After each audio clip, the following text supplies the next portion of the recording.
a big mistake to do that. Not very responsible. I'm not sure what else he was able to say in his speech at the moment. But I think it's a mistake, and I'm confident we'll be able to work it out. President Biden there with David Muir rebuking Russia after Vladimir Putin suspended the last remaining nuclear arms control pact with the United States. And for more than 50 years, the world's two largest nuclear powers have had some form of arms control agreement until now. And some experts warning this could launch another Cold War-style arms race. Joining us now with a threat assessment is our company of experts, Steve Yates, former Deputy National Security Advisor to Vice President Dick Cheney and the chair of the China Policy Initiative at the America First Policy Institute, along with China expert Gordon Chang and the author of The Coming Collapse of China. Gentlemen, welcome to the show. Steve, I want to start with you. I want to play another clip of something that Biden said in response. Listen to this. I've not seen anything, we've not seen anything where there's a change in his posture, what they're doing. The idea that somehow this means they're thinking of using nuclear weapons, international continental ballistic missiles, there's no evidence of that. Okay, so the president says that we'll be fine, even though Putin has suspended this treaty. Evidence or not, Steve, I would say this is a change in posture, how Putin views the U.S. and potential insight into what his next move may be, and Biden's acting like this is nothing. So is it nothing, or should we be taking it more seriously? Well, for the sake of American interests in the world, I hope the president is right. I just don't have very much confidence that he has any basis for what he's saying. We have, I think, a really difficult signal being sent to the world by way of American weakness. We failed to deter with regard to Russia's invasion of Ukraine.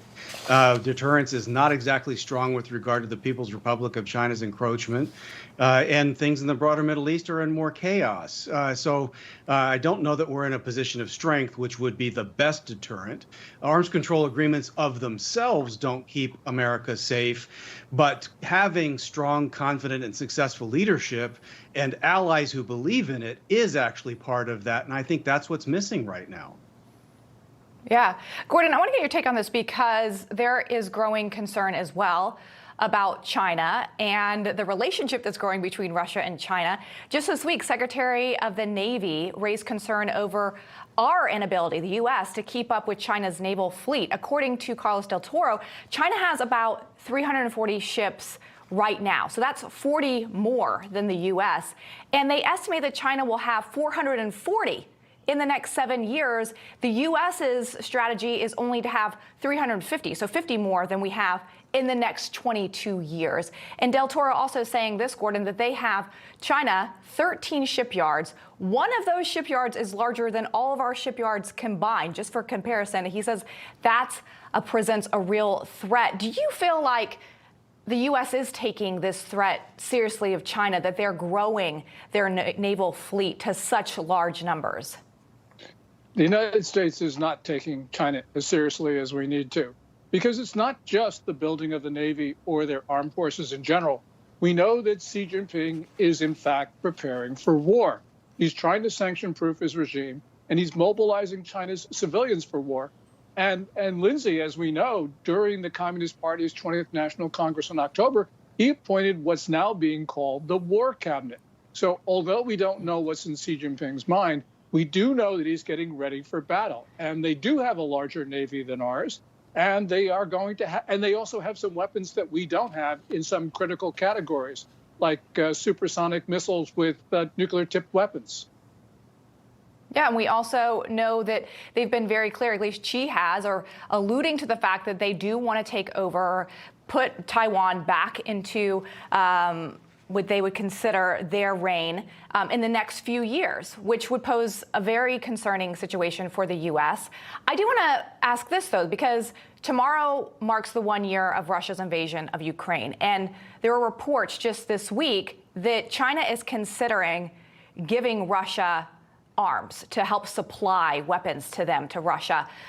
We're supposed to get intel maybe any day if that is true or not. If that is true, Steve, and China is going to supply Russia with weapons, how should the U.S. respond to that?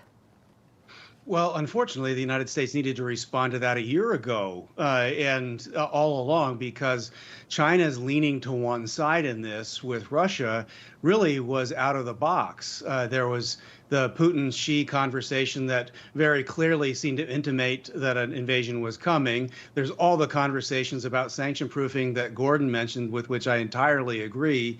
And so the material assistance, I think there is some evidence that that also has been happening. If it increases, it just really undermines the efficacy or effectiveness of NATO and the attempt by the United States with Europe to deter any further escalation. That's very damaging to America's credibility in other parts of the world, really undermines the idea that we would have any kind of effective response to China if they chose to move on Taiwan. And given my lifelong friendship with people there, I dearly hope that they are safe and that China is deterred. I think that is the great concern here, right?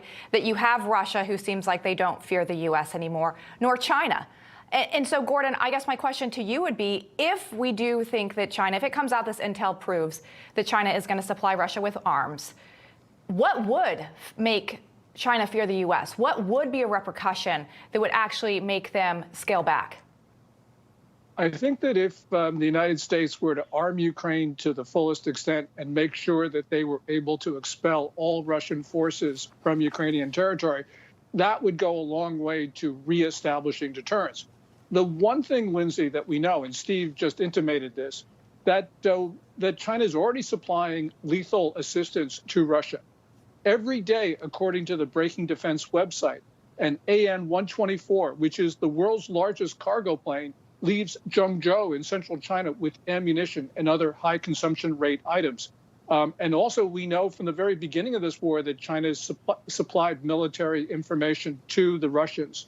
So, you know, I think China looks at the United States and feels that we're not, we're just issuing hollow warnings and we're afraid to impose costs on China. We need to impose costs on China. It doesn't matter what they are, but the Chinese need to show, as Steve talked about, political will.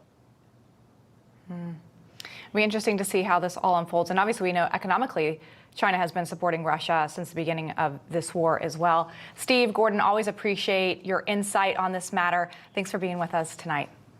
Thanks, Lindsay.